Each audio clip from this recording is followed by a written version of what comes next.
right, welcome to another episode of The Catholic Couple, having fun with faith, family, and friends. I'm your co-host, Bobby Fredrickson, and with me, as always, my beautiful wife, Katie Fredrickson. I'm the convert Catholic, and she's the cradle Catholic. And here we are on part 2 of our series about things in the secular culture that we are pulling Christian truth out of or church teachings. Church teaching. So 2 weeks ago, we did on music, and then we had a guest, Joel Marin. In between. So we took a little break just because we had that already scheduled. So today it's going to be television. TV, yeah. TV.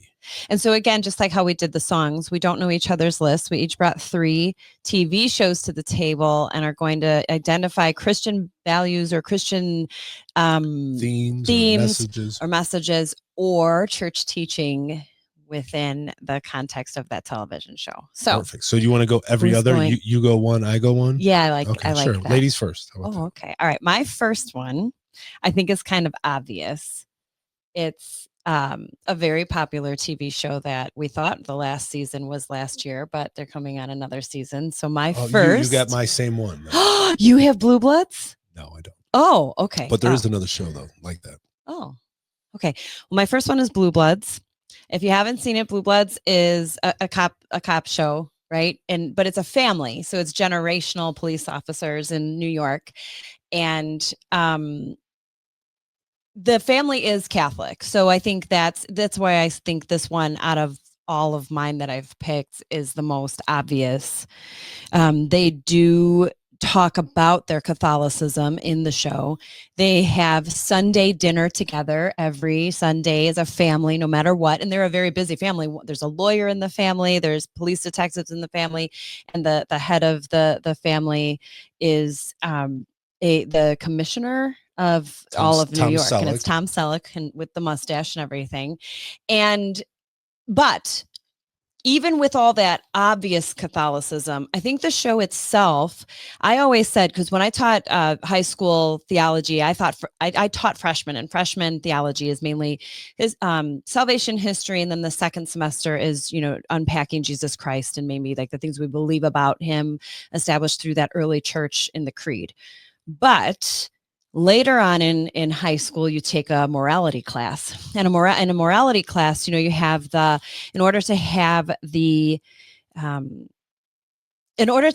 understand, and you have to weigh, like you get weighed in on different ethical dilemmas, right? And you have to look at the 3 things: the object, the actual action itself, the intention, the purpose or the intention of the person behind it, and the circumstances under which that specific dilemma plays out, right? So I always said, oh my gosh, if I taught that class every Friday, we'd just watch an episode of Blue Bloods and analyze it using the 3 components of that moral integrity that comes from the catechism. Because even though it has those Catholic elements of family meal, and they talk about mass, and they talk about being Catholic, they're Irish Catholic, but the under the not so obvious pieces are there. Every episode of Blue Bloods proposes a moral dilemma, and the main character is like, and it has Tom Selleck's character has impeccable integrity.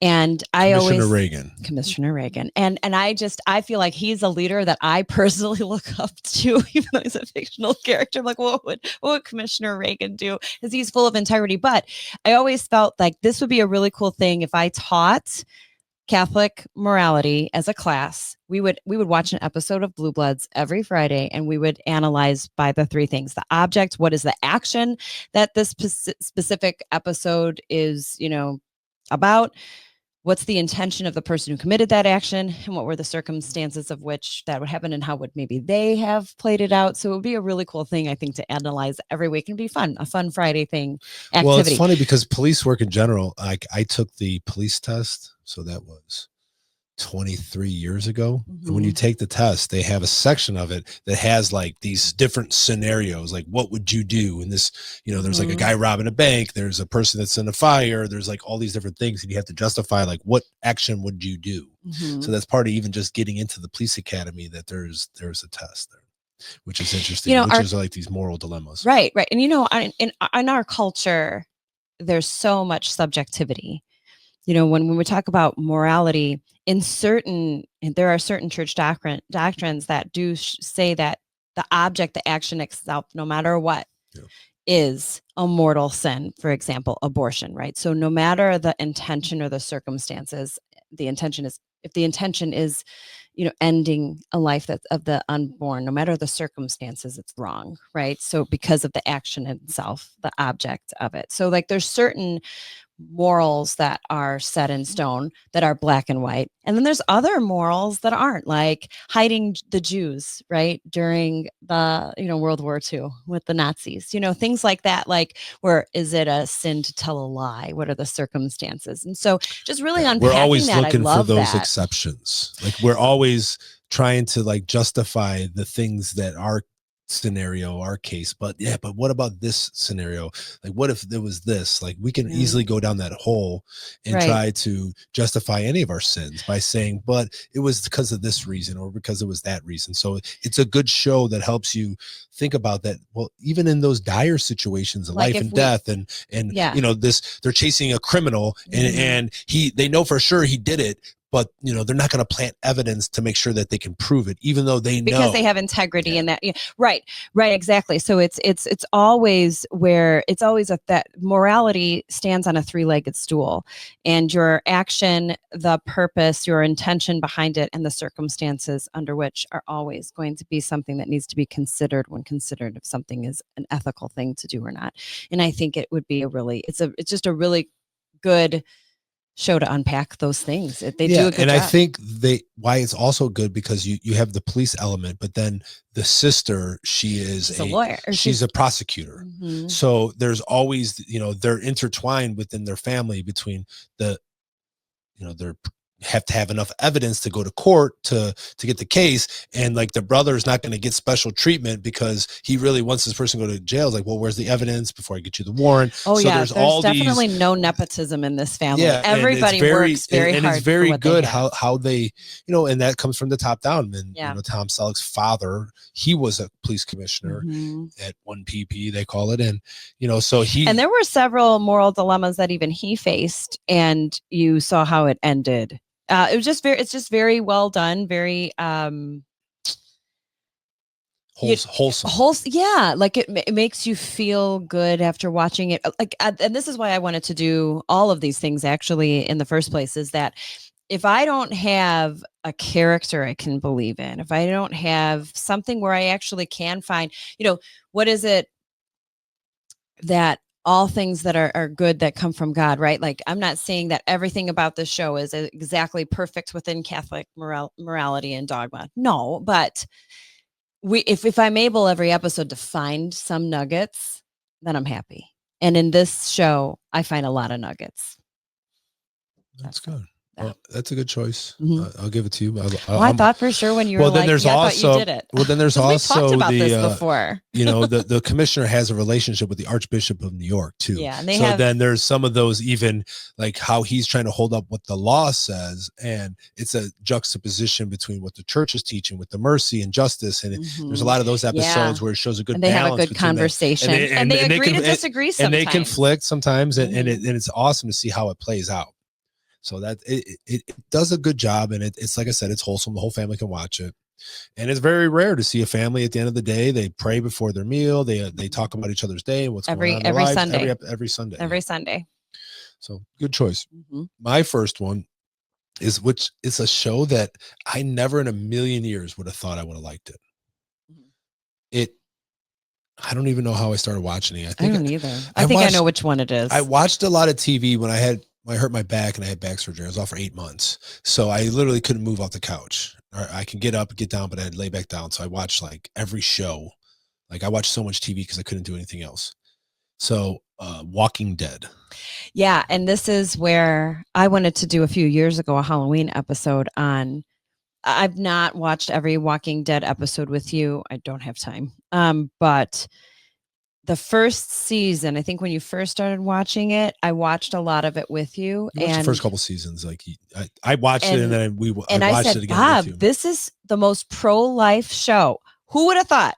Walking Dead, where they're killing zombies, in the zombie apocalypse is probably one of the most pro-life shows out there. Yeah. So unpack why. Yeah. So, the premise of the whole show, there's going to be some spoilers. So if you still want to watch it, I'm going to have a few spoilers. When did it first come out? How long has it been out? It's been out. I mean, there's like, is it over 10 years? Yeah, it's over 10 years. There's so many spin-offs too. So I'm talking about the original. The other ones kind of get like Fear the Walking Dead and Dead City. And then there's like, there's all these Daryl. Huh? There's Daryl. Then there's the Michonne and Rick spin-off. There's all these other spin-offs. There's this whole universe. And then there's, but the original one is what I'm talking about. But they all have the same themes. So it starts off that there's this disease where these people turn into zombies. Well, the disease, let me see if I remember correctly. The disease actually, if you die, is when it kicks in. Yeah, and well, or if you get bit. Or if you get bit. But now they were like, it was, I think, some kind of vaccine. So everybody, like, they didn't know that at all in the first season. And then they end up going to the CDC. So it's like in Atlanta. And the show starts with Rick Grimes, who's the main character. He's like he's a sheriff, and he was busting an armed robbery, and he got shot, and he was in a coma when all this went down. So he woke up to the world already in chaos, and he woke up in a hospital bed. So he ends up becoming like the main character and the lead. And they eventually get to the CDC in Atlanta. And then the scientist at the very end of the first season tells them, like, everybody has it. And when you die, you turn into the zombie, regardless if you get bit or not. So that's what messes the whole story up, because it's not just getting bit. Like, you just don't know, like, someone dies in their sleep or something happens, and all of a sudden you think you're safe, and all of a sudden someone dies, and then they're a zombie and they're coming after people. But the whole reason, like you said, is that there's a lot of characters throughout the show. There's so many seasons, there's so many plot lines. But when I first started watching it, it really felt like, to me, like the Old Testament. Like, this is what it would have been like we take a lot of things for granted with our modern eyes, looking back into the Old Testament and putting our judgment on what's going on. But if you were in a world where, technology is done, like, the world is in chaos, everyone's trying to kill you, everyone's coming for your resources. If you have anything, people are just going to try to kill you and take it from you. So these people eventually get to the point where they can start communities, where they have to want to set up farming and set up walls to try to keep the zombies out. But as the show starts to go on, it's not about the zombies. I think that's what the first season is like a backdrop. Yeah, the first season is a little bit, because they're setting it up, but they walk really slow. Like, there's some zombies where they move real fast, and like they're the main thing. But this is like they're Walking Dead, so they're like really slow. So they can still get you and swarm you and things like that. But it turns that it's the other people that you have to worry about. So there's a lot of moral conundrums where it's like, every time they want to help somebody, like a stranger on the outside, and then they bring them in, they don't know who they are, and like bad things happen. It's like, should we? That is very Old Testament-y. It is. It's like, should we let down our guard? Should we show mercy to the outsider, to the stranger? And then, things go bad. But then there's also, through all this chaos, that there's pregnancy, and they're having babies, and trying to protect the living is a big part of all of this whole entire plot line. And within the first few episodes, if I remember correctly, the mom, or Rick's wife, finds herself pregnant. Yeah, and they thought Rick was dead.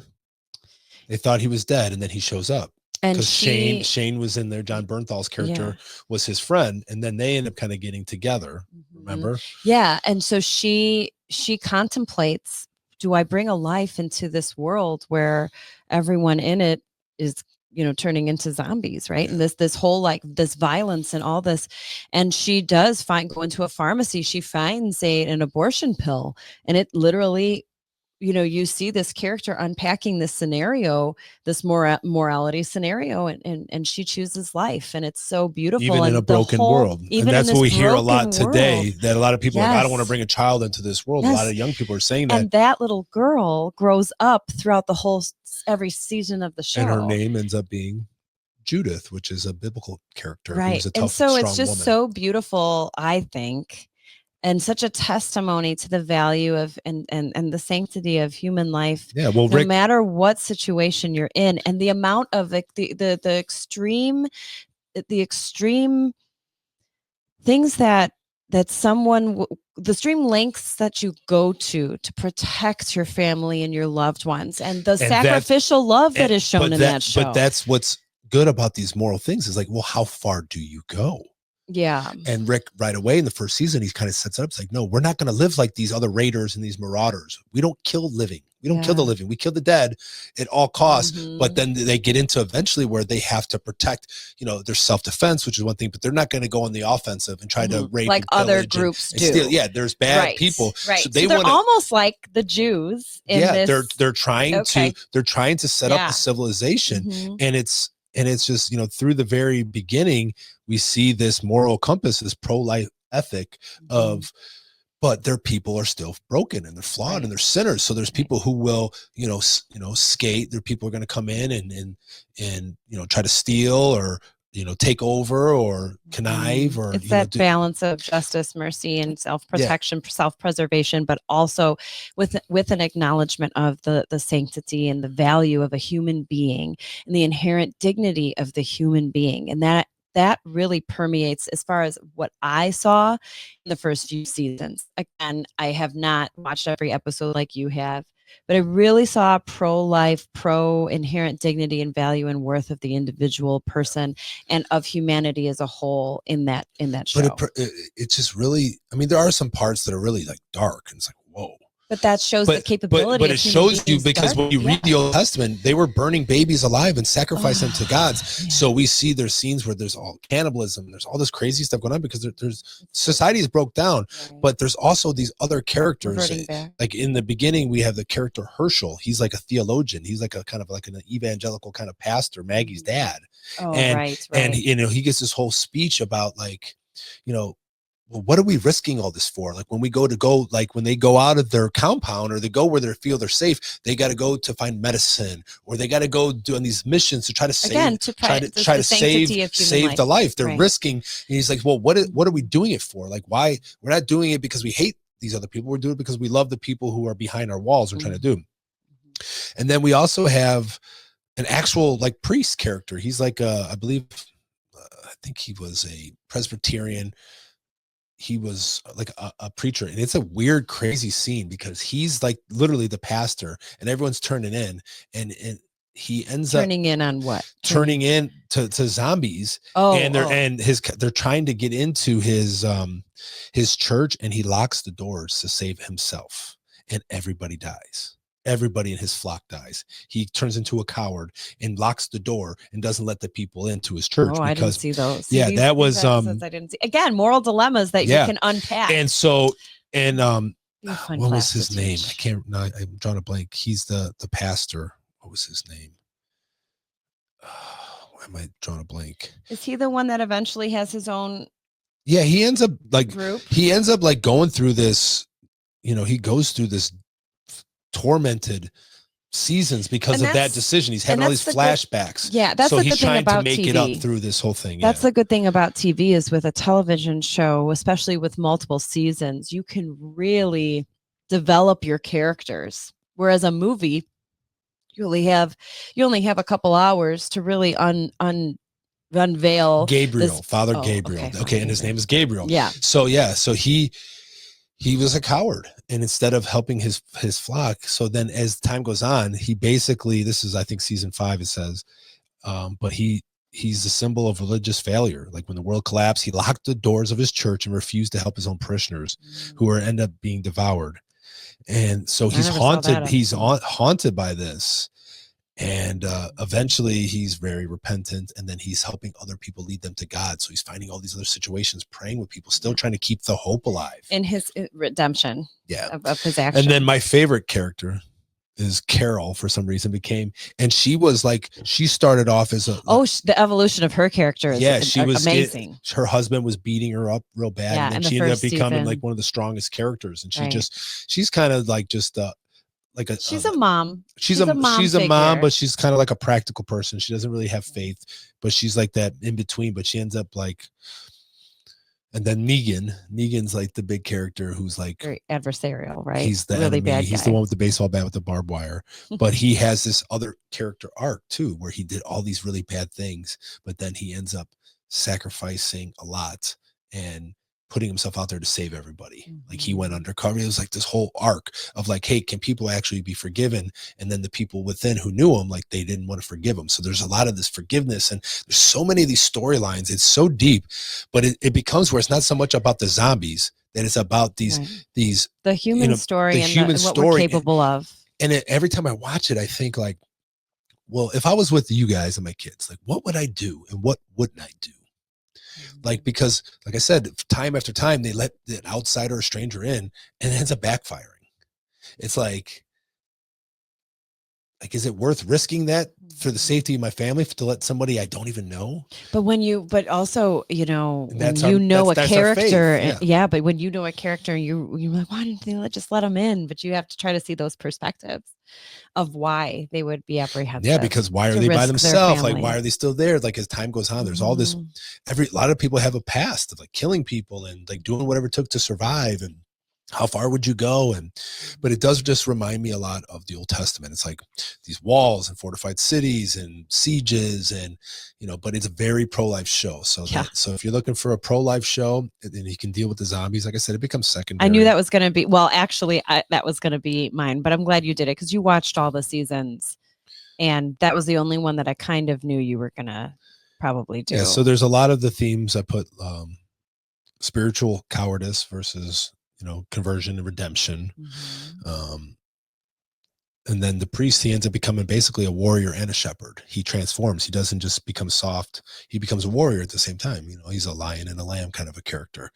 And then we have, there's the kingdom, which is like another, like a person, and he's got like a lion. He's kind of looks like a Samson. He has a lion? Yeah. From the zoo. He worked at the zoo. So he knew the lion somehow, and he ends up having like the lion. There's all kinds of cool. That's cool. But it's just it gets you thinking about what you would do in like these moral decisions on what's going on. So that's my first one. All right. I think that my second was a trivia question that maybe you asked a long time ago, or that I was in a trivia night. And so let's see if you can remember the answer. What TV show has all the characters represent a different deadly sin? Oh, Gilligan's Island. Yeah. Okay. So did you ask that question? Of course. Okay. All right. That's what I thought. So I didn't know that until you asked that as a question one time at a trivia night, that on Gilligan's Island, the creator, Sherwood Schwartz. I think he's also behind the Brady Bunch.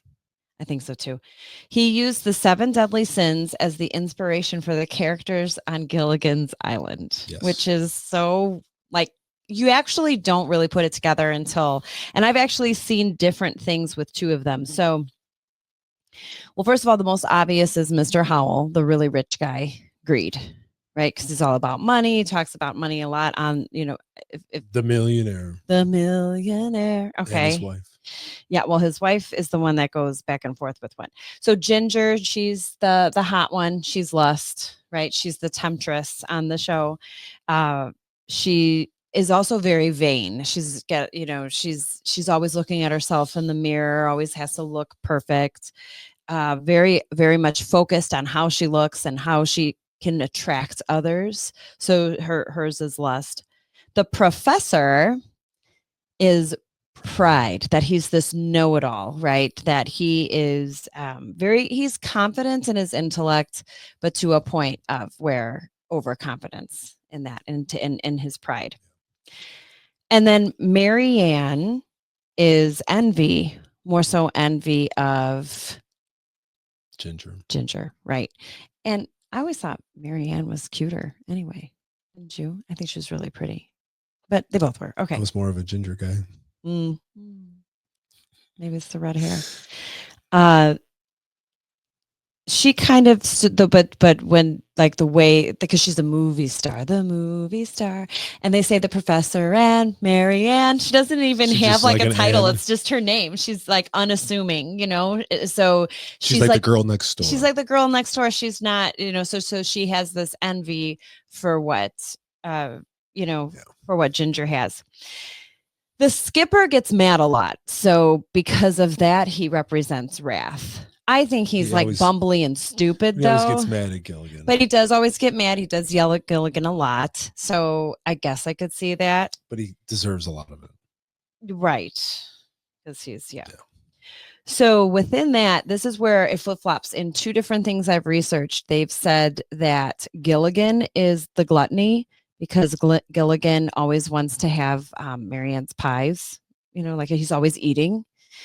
But I've also seen Mrs. Howell as the gluttony because she's very indulgent. Yeah. So within either of those, he could be actually Gilligan could be sloth because he also is very lazy. He's always in like the hammock, like hanging out, really not doing much. But also Mrs. Howell is too. She doesn't do much. So those two between Gilligan and Mrs. Howell are either sloth or gluttony based on this just, overindulgent laziness, not really helping out much to the crew. Right. So that's all 7 of them, the 7 deadly sins. And just, it's a comedy.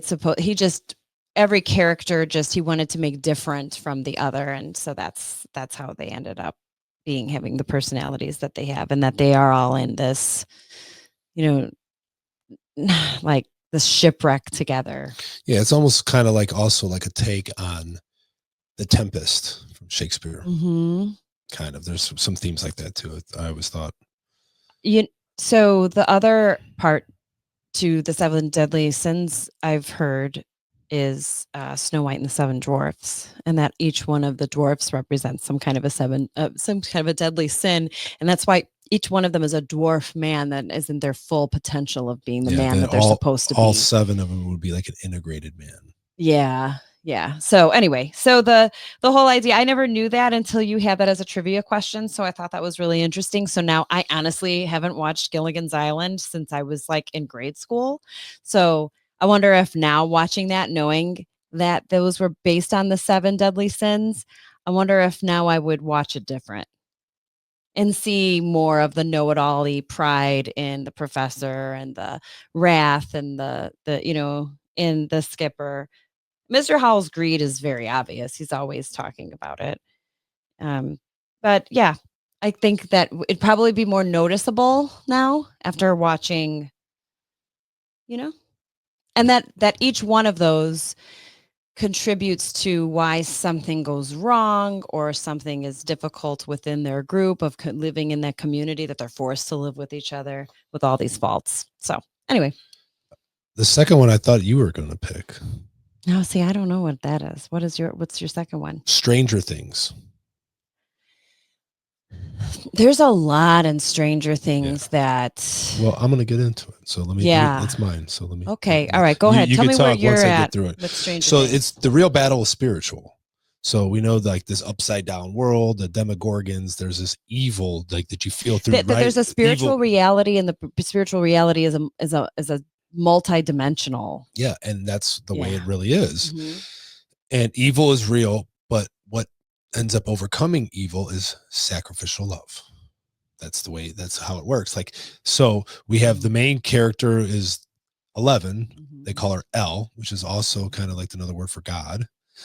Elle is she a Christ figure? Every time she helps somebody and does something, her nose bleeds. She has issues. Every time she uses her power, something comes out of her. So it's like some sacrificial stuff. She's obviously, I mean, this isn't perfect. These are just little things. No, right. Like in Sons of Anarchy, what's his name? But her strength isn't violence. It's self-gift. She's laying down her life. And in season 2, she lays down her life to close the gate in season 2.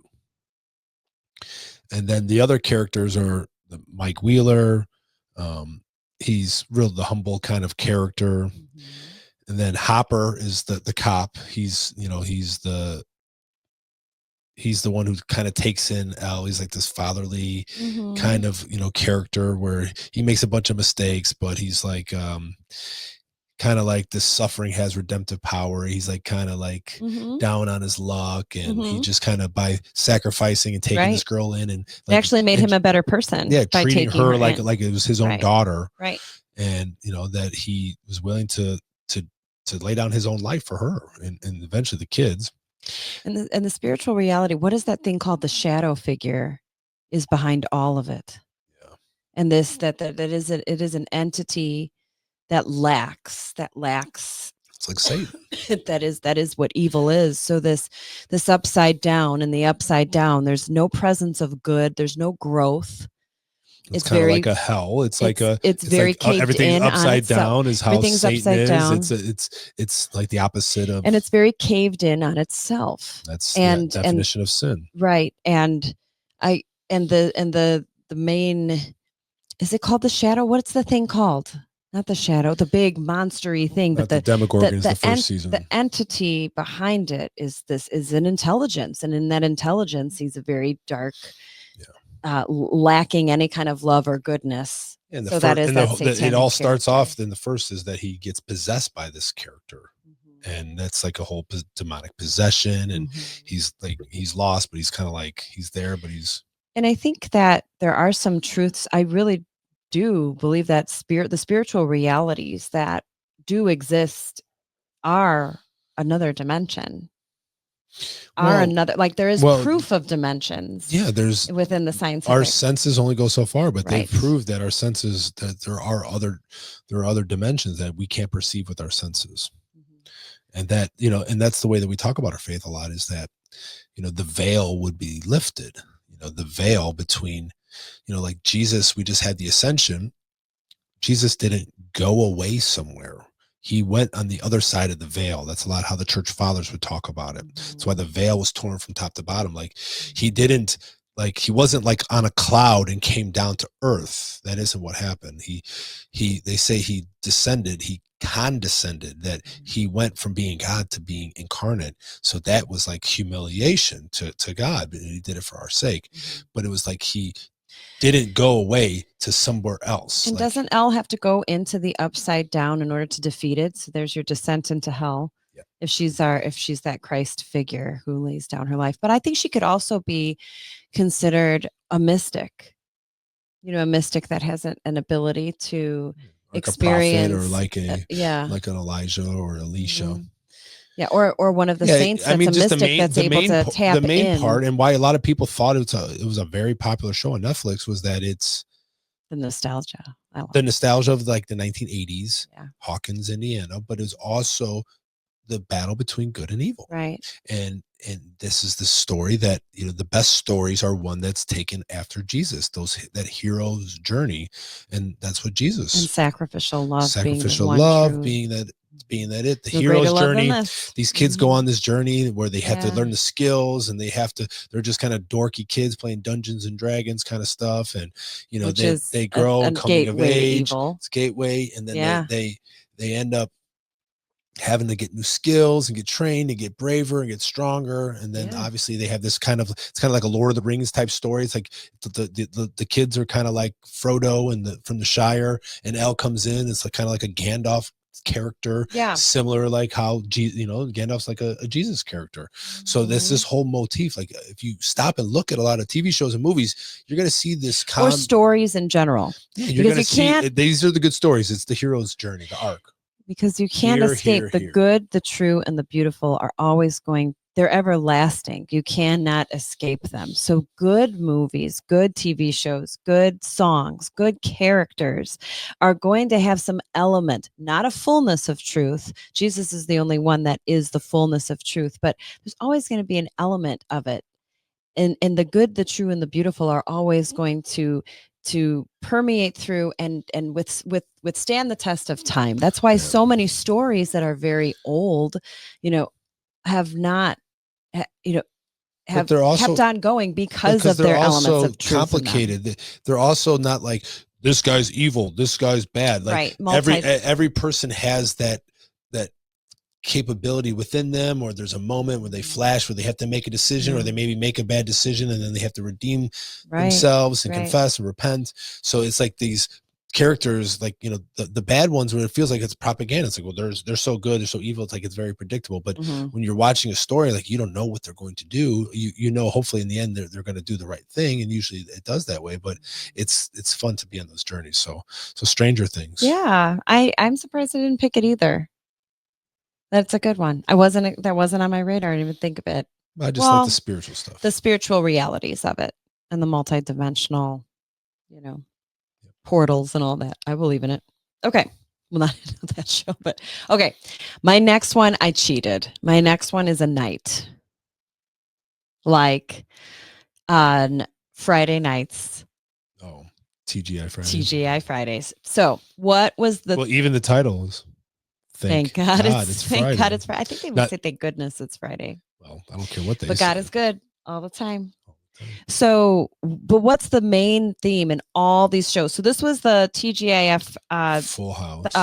TGIF was the lineup in the 1990s, and it had family. It was on ABC. On ABC Matters. For us, Channel 7. Family Matters, Full House, Step by Step, Boy Meets World. Perfect Strangers was in that lineup for a little bit, and Hanging with Mr. Cooper. Remember Hanging with Mr. Cooper? But all of these shows, if you really look back, and this is what I love, I loved to introduce these shows to my kids. Avery's seen Boy Meets World now twice, like the whole seasons, like all of them. She's watched twice, like all the way through, because they're on. She's watched Full House. She's watched Full House all the way through. I loved that. I loved watching those in it, and you don't realize how there were so many great Christian undertones to that. Number one being the importance of family, and that family over everything matters. That family matters. Even Urkel mattered. Oh, I love, even Urkel mattered. Even Gibbler. Yeah, even Kimmy Gibbler. Well, that every episode, focused on that importance of the family, that had some kind of moral teaching to it, that unfortunately, though, it did teach us that all your problems will be solved rather quickly and wrapped up within a half hour, which that's not always how life works out, right? But shows that focus on the family dynamics, a supportive community, moral lessons. I didn't realize uncles and like the extended family was very involved in helping raise a family, which is, and there's so many Full House, I think, taught me a lot of life lessons. There's a whole episode about, DJ was going to a birthday party that was going to be a swim party. So she did this crash diet. She was really unhealthy. And then they had to have a whole, talk to her about, the importance of eating healthy and eating right. Well, and at that time, there was a lot of anorexia and bulimia. Right. Was part of the there's an episode on makeup and how to, that makeup is supposed to enhance your natural beauty. If you think about like Boy Meets World had a lot of heavy stuff in it. I didn't realize it until Avery was watching it.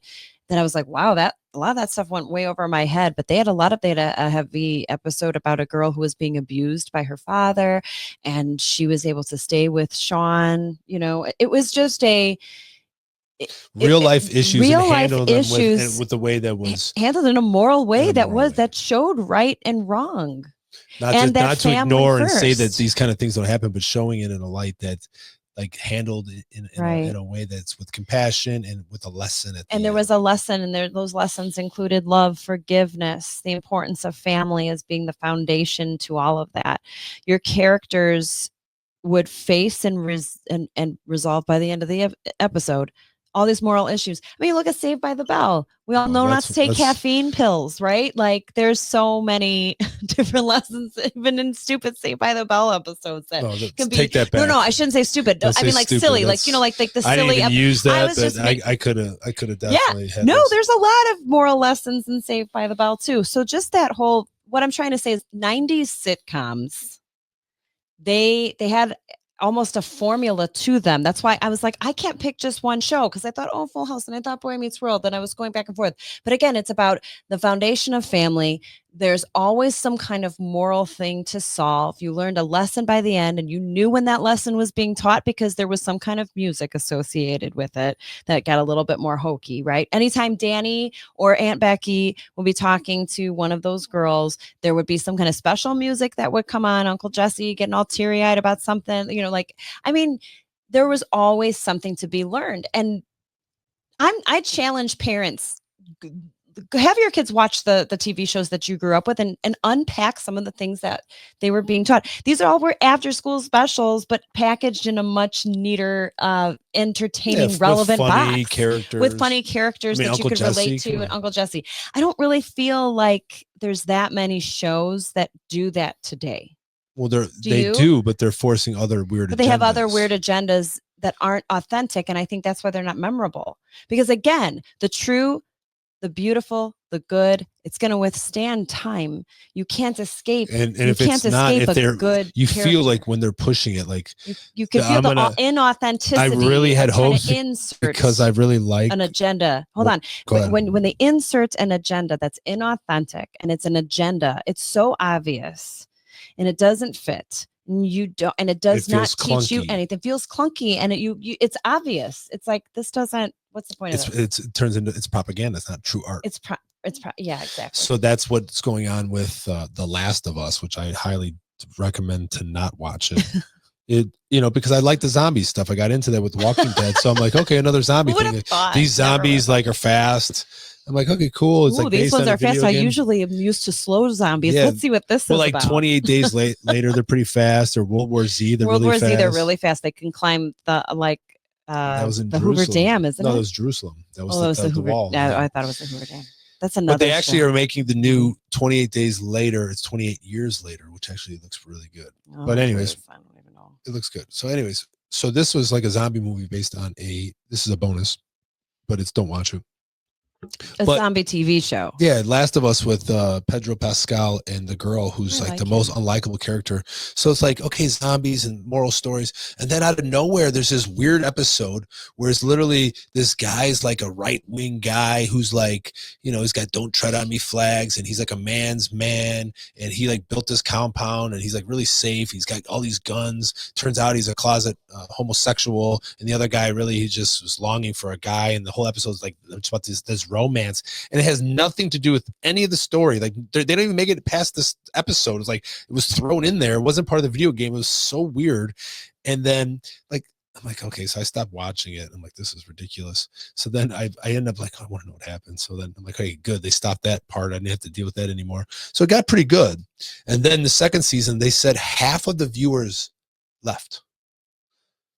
Like they stopped watching it because they were forcing stuff. Like then the girl became like this lesbian who's like, there's like this stupid scene where it's like they were making fun of it on the internet. It's like the one girl's pregnant for some other guy and he's still alive, but they kind of took off to go on this revenge tour, and they end up like falling in love with each other, these two girls, and tells her that, I'm pregnant. And she's like, I'm going to be a father. And it was so cringe. I was like, they're just trying so hard. It's like not natural or authentic. So many people were like, they turned it off. Like they're not going to watch. It's like, it feels so forced. And it's like, it's not a good storyline. It doesn't even make sense. She's just not even a likable character. It doesn't fit. And it's just revenge. There was no redemption, no sacrificial love. Like it just didn't hit. And it's like, they had an opportunity, like Walking Dead, like say what you want. Like there's a lot of good to it. There's a lot of good stuff, but this wasn't. So one to don't watch because it sucks. And I do think, there are some, again, you can find nuggets of truth in everything, but when something is clearly, we said it, clunky, because they're just trying to, give you propaganda, try to squeeze in this narrative, trying to check off a box, right? Like the new Snow White. We just need to make sure that these boxes are checked before the authenticity and the genuine of the actual story and the integrity of the story. If you're forcing in themes and ideas instead of developing characters and developing a story, versus it's to this end and this is my end. This is the end that I want, and then it just you're taking the artistic, you're taking the true, the good, the beautiful out of it. You're forcing it. It's just so So again, I picked. It was fun. It was fun just recently. While back when we started watching just Home Improvement, even with the kids, there was a lot of relevance to that. I didn't realize how many innuendos were in that show that went way over my head as a kid. But there's always good lessons. There's always some kind of a good lesson. Mr. Neighbor, what's his name? Mr. Wilson. Mr. Wilson. He's always given the wisdom. Always. And Tim, and again, the episode wrapped up in this here was my problem, and here is the moral dilemma again, right? And then there was some kind of solution, whether there was forgiveness that needed to happen, a realization of a character, of a wrongdoing, that's something wrong that they needed to make right. There was always a way that ended, and that subtly taught you just some good, valuable life lessons of just how to be in a family and how to love and how to lose and how to forgive and how to maybe even bring awareness to certain situations that in your own personal life you might not know of, but just to also make you think that And have empathy for other people, have maybe going through empathy, those things, right? like Like I said, suicide or a family member or and those abuse things were brought in. Boy Meets World does approach a lot of those, believe it or not. You know, or so drugs and things like. A lot of them do yeah. things Oh like yeah. Kimmy Gibbler wanted to drive drunk, and DJ's mom was killed by a drunk driver. Remember the TV star from the commercial, Saved by the Bell, was smoking weed, and they caught him, and then they're like, they shaming him. Well, I just more for me, Jesse Spano with the caffeine pills taught me never not to take those. But But there's just even if it's for things studying and you're trying to be in a Zack Attack I'm so band, excited. Yeah. So that's mine. I'm sorry that I kind of cheated there. I have TGIF because they all kind of fit that same formula, right? Well, mine is more of like a negative. So like when you look at things, you can look at the opposite of good and see bad. And bad is showing like what happens when you lead to sin. And mine is Breaking Bad. Oh. So just in the title, I never watched one episode of that show. And to be honest with you, isn't it the #1 show of all time? It's a great show. The first season is really hard to get through. It's really boring, and it's kind of like setting it up like with the story and the making of the meth and the drugs and things like that. So it's like really boring. But once you get into like the halfway through the second season, watching meth get made is boring. It was very boring, yes. But the story starts off, you feel bad for this guy, Walter White, who's like a chemistry teacher. And doesn't he have cancer? That's exactly what happens. So then he's like, his insurance isn't going to cover all this stuff, and he's trying to stay alive. So then he ends up meeting this guy, Jesse Pinkman, and they end up, he's a chemist, and he was like a really good chemist. He ended up like settling. He worked for like a big company, and his partner ended up like becoming like a millionaire and kind of like screwed him over. So he's also dealing with this whole like envy, jealousy that he should be part rich because of this guy's company. He was with him, helped him make all this money, and now he's a teacher, and so he ends up cooking meth. So you can imagine it starts off like just to make a little extra money, and the baby steps. Yeah. So it's like it gets baby steps of sin into where it really turns bad really quick. You're starting off cooking a little bit of meth, and next thing you know, and then you get all the way to the final episode. He's like, I did it for me. I liked it. I was good at it, and I was really felt alive. So he like really went from like a pretty good, decent guy, and where he was steeped in sin and doing all these bad things, and one bad thing led to another, to another, to another. To the end, he became like this kingpin kind of guy where he like broke bad. Like he really was like a bad dude by the end. Really? Yeah, is that why it's called that? Yeah, he's like and the thing was his like wife's brother-in-law was like a DEA agent, and it's like all these like he's chasing this guy, and it's him, and he's like going to dinner, like he's living a life with him, and he's unassuming. You wouldn't think this guy would be he's like the chemistry teacher guy, and so it's just kind of that story like that we know, like sin, it's really hard to turn away from sin, and that sin corrupts, absolute power corrupts absolutely. It's like once you I've known this in my life, like once you sin once, then it's like makes it easier. Well, the exponential growth. It's sin, like, right? And it's really hard to turn away, especially like you're in the middle of this thing, and then you find a way to try to justify it to yourself. Well, I need it for money, so I'm gonna be dead in a couple of years, so I'm gonna leave my family with no money and leave them destitute. So I need to create like a nest egg for them, and so because they couldn't get life insurance. Is that another show that you watched that I never watched with Jason Bateman? Ozark? Isn't that the same premise, that he's like a unassuming suburban dad that accidentally got caught into something? He got caught into washing money for the cartels because he was a good money guy, and he didn't realize who his clients were at first, and then he got kind of raked into it. And then but just the same thing though, the baby steps. Baby steps, and the next thing you know, they're doing really bad things. Yeah. Like, and that's the story. And that's the story of all sin, right? Let me look at David. David was the one, I call it couch, like you do a couch to 5K. I called David when I taught it the couch to murder. Because basically, if he didn't, his one act of laziness is the king's job at that time.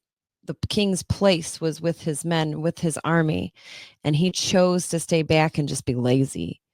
And in his laziness, he had nothing to do and he was bored. And in his laziness, he got a wandering eye, and that's how he saw Bathsheba. And then that's when that laziness turned into like him lusting after her, which turned into him, adultery, and that turned into having to cover up that adultery. And then in covering up that adultery, he commits a murder, so it's just, that's why I call that couch to murder. Well, he didn't actually murder, but he ordered it. He ordered it. The troops to fall back. Technically, he did. He's the reason. But he didn't twist the knife. He didn't. But the difference between David and Walter White is that we have this famous Psalm 51 that David realized that, but not on his own. How does David repent? Well, he has Nathaniel come and tell him, call him out. Nathan comes to him and tells him the parable about a guy who's got this one lamb. And he makes him think, and then so then he repents. Yeah. So in this story, there wasn't any of those characters that would have Hank was kind of like his wife doesn't try to get him. No, she's like not very likable. She's like she's kind of a complicated. No friend in his life that makes him a better person. No one in his life makes him a better person. And Jesse Pinkman, his partner, he's like he used to do the meth, and they end up making the best meth there is. It's like they became making so much money. Mm-hmm. It became like a cash cow. I don't know if I would like that show. It sounds like there's not a character I could believe in it. Yeah, and then the wife ends up becoming kind of in on it towards the end, but the brother-in-law, he never he still stuck to his guns. He went down, at the end, still being like himself, kept his integrity and was trying to. This is the FBI agent. He's like a DEA guy. Yeah. But it just shows you that, in all these shows, even a show that's all about bad and drugs, it's showing you what power does, what sin does when money becomes your idol instead of God. You're chasing these things, and then one thing, you'll do anything, you'll sacrifice anything to keep that power, to keep that money, to keep that business, whether that's hurting your family or lying to your wife or, killing somebody or doing all these things. It's you will do just like the same way when we have God at the height, we'll do anything for him. But when we put money, sex, power, fame, honor, all these other things that are secondary, idols, that we're willing to sacrifice for those to keep power, we're willing to fire somebody or be shady or do different things like that. If it's about money, you'll do anything to cut corners or, do whatever you got to do, steal or, be shady. So it's so even a story like Breaking Bad, that's the story. It's okay, well, once you start Breaking Bad, it's you have to have that moment of grace to break in, to stop the break. And a lot of times God uses other people. He uses an invitation, uses a mentor, uses a Gandalf type character, or uses So does Breaking Bad have no redemption at the end? Does he not? How does it end? Or did you not want to say that? Yeah, I think you still want to probably watch it, but it's complicated. Then they do another movie, but then there's a spin-off, Better Call Saul, which is he's a scumbag lawyer. He's his lawyer, so it's all about him. But that's more like a comedy, isn't it? No, it has a comedic element, a little bit, but he's he's a complicated character too. Saul's his brother's the best big time lawyer, and he got his law license online kind of thing, and he got enticed by trying to keep up with his brother, and then the money, and it's then they're willing to do whatever, and you see what happens to the characters. It makes them, but he was a scam artist himself. So before he became a lawyer, he was doing scams, like where you fake falling and doing like these things where he would sue businesses, and he was just not a good character. But it shows you what that happens to this character. So that's why it's good to have watched those kinds of shows that portrays those characters, that you see that, because that's what really happens. Sin, good comes from it. yes, sin eventually leads to death. It leads to jail or death. Addiction to idols leads to sin, death, jail. I mean, that's usually what happens. And to see that those people get their comeuppance and that's what happens, then it's a moral story, because it shows the power of evil. And when you break bad, then you should justice. There's still justice.